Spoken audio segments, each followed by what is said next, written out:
बात करने के लिए लॉगिन करें www.astrotak.com। मित्रों नमस्कार, मैं हूं आपका मित्र कमल नंदलाल और मैं आप सभी दर्शकों का हार्दिक अभिनंदन करता हूं एस्ट्रो तक की खास प्रस्तुति कमल नंदलाल के महा उपाय जो आपके जीवन को सरल, सुगम और सफल बनाए, सिर्फ एस्ट्रो तक पर। तभी तो आपसे कहता हूं कि एस्ट्रो तक को लाइक करें, सब्सक्राइब करें। और कमल नंदलाल तो ये कहता ही है कि शेयर तो बनता है, क्योंकि आपका एक शेयर बहुत बड़ा काम करता है, बड़े पुण्य का काम करता है। आपका एक शेयर आपके जीवन में सुख, समृद्धि और सौभाग्य तो लाता ही लाता है, साथ बसाथ आपका एक शेयर किसी दूसरे के जीवन से दुख, दुर्भाग्य और दरिद्रता को मिटाता है। कितने बड़े पुण्य का काम करता है आपका एक शेयर। इसलिए शेयर तो बनता है, कमल नंदलाल यही कहता है। और ख़ास बात क्या, अगर आप मेरी सेवाएं लेना चाहते हैं, अपनी कुंडली दिखाना चाहते हैं, अपनी कुंडली का विवेचन करवाना चाहते हैं, कुंडली दिखाकर कुछ प्रश्न पूछना चाहते हैं, किसी समस्या में फंसे में उसका समाधान चाहते हैं, अपने घर का, ऑफिस का या इंडस्ट्री का वास्तु दिखाना चाहते हैं, तो सीधा आ जाइए हमारी वेबसाइट www.astrotak.com पर। सीधा मेरे प्रोफाइल पर आकर सर्विस सिलेक्ट कीजिए और मुझे कॉल मिला लीजिए। मुझे आपके कॉल का इंतज़ार रहेगा। तो चलिए अब बढ़ते हैं आगे और कमल नंदलाल के महा उपाय में सबसे पहले चर्चा करेंगे आज के विशेष विषय पर। मित्रों, आज हम एक बहुत ही खास विषय पर चर्चा करने जा रहे हैं, बुरे समय से बचने का खास टोटका। जी हाँ, देखिए, हर किसी के जीवन में बुरा वक्त आता है और बुरा वक्त कभी घंटे बजा करके नहीं आता आपके घर में, बुरा वक्त बोल करके नहीं आता है। कहावत सुनी होगी ना आपने कि ऊपर वाले के दर देर है लेकिन अंधेर नहीं है, और उसकी लाठी में आवाज़ नहीं होती है। उसी को ही बोलते हैं काल दंड। जी हाँ, और काल दंड जो है वो ईश्वर का इंसाफ होता है ग्रहों के माध्यम से। हमारे जो भी कर्म हमने पिछले जन्म में किए हैं उसका लेखा जोखा, और इस जन्म में जो कर्म कर रहे हैं उसके अनुसार हमें फल मिलता है, और हम परेशान हो जाते हैं उस फल से। हमें लगता है हमारा बुरा वक्त आ गया है। आइए इस बारे में जानते हैं। अगर देखिए, कुंडली में ग्रहों की चाल बदलने लगे तो जीवन में बहुत परिवर्तन आने लगते हैं। ग्रहों की चाल बदलने से कई लोगों का बुरा समय शुरू हो जाता है। समय कभी एक समान नहीं रहता, पल में तोला पल में माशा, कभी जिगजैग, और कई बार तो कुछ ज़्यादा ही बुरा समय हो जाता है। बुरे समय में लोग साथ कम देते हैं और ज्ञान ज़्यादा देते हैं, ताने ज़्यादा देते हैं। जब बुरा वक्त आता है तो व्यक्ति की सारी खुशियों को बहा कर ले जाता है ना।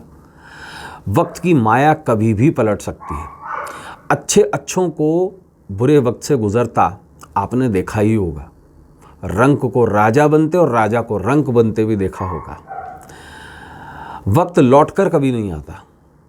जो गया वो बीत गया, वो बीता हुआ कल था, और आने वाला कल तभी अच्छा होता है जब हम उसके प्रति सावधान होते हैं। और वक्त अपनी अहमियत की छाप ज़रूर छोड़कर जाता है। बुरा समय व्यक्ति के जीवन में बहुत सारी समस्याएं लेके आता है इकट्ठी, धन की, सेहत की, बच्चों की, दाम्पत्य जीवन की, परिवार की, और कभी कभी इकट्ठी सभी समस्याएं आ जाती हैं। लेकिन क्या आप ये जानते हैं, बुरा समय व्यक्ति के जीवन में आता है, उसके पीछे उसका कर्म ही रिस्पॉन्सिबल है। लेकिन समय से परे एकमात्र ईश्वर है, परमेश्वर, जो समय के अधीन नहीं है। भगवान भी समय के अधीन है। देखिए, कृष्ण आए, कृष्ण ने देह त्यागी, है ना।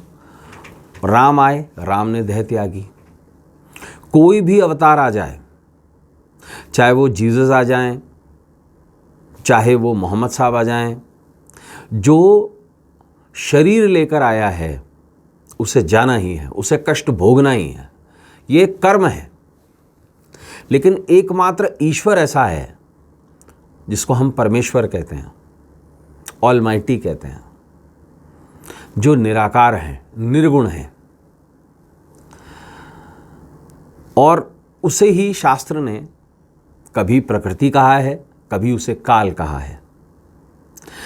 काल यानी समय, समय यानी मृत्यु, क्योंकि जो पैदा हुआ है उसे मिटना ही है। पैदा होने के साथ ही पैदा होने के साथ ही हम हर रोज़ मृत्यु की ओर एक कदम बढ़ा देते हैं। हम बर्थडे तो मनाते हैं, लेकिन हम अपने जीवन से वो साल कम कर देते हैं। काल यानी ईश्वर के अधीन एक चक्र है, एक प्रकृति का चक्र। काल का भी ईश्वर माना जाता है, जिसे कालेश्वर कहते हैं, यानी कि मृत्यु का स्वामी, जिसके अधीन काल चलता है और संपूर्ण ब्रह्मांड उसके अधीन है। और शास्त्रों ने उसे परब्रह्म कहा है, उसे शिव कहा है। तो काल का ईश्वर हुआ शिव, यानी परब्रह्म या परम ब्रह्म। बुरे समय से बचने के लिए शिव उपासना शास्त्रों ने बेहद ही लाभदायक बताई है।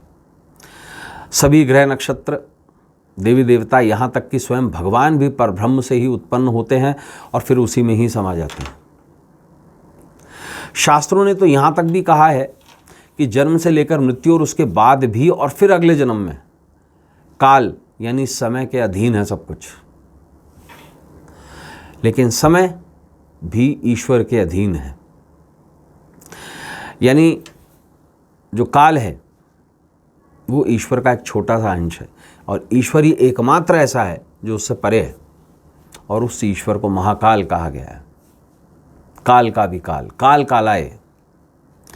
तो ये उपाय किसी भी दिन किसी भी पक्ष में किया जा सकता है। विशेष उपाय है आपके बुरे वक्त को, बुरे समय को दूर करने के लिए। समय यानी काल। क्या करें आप?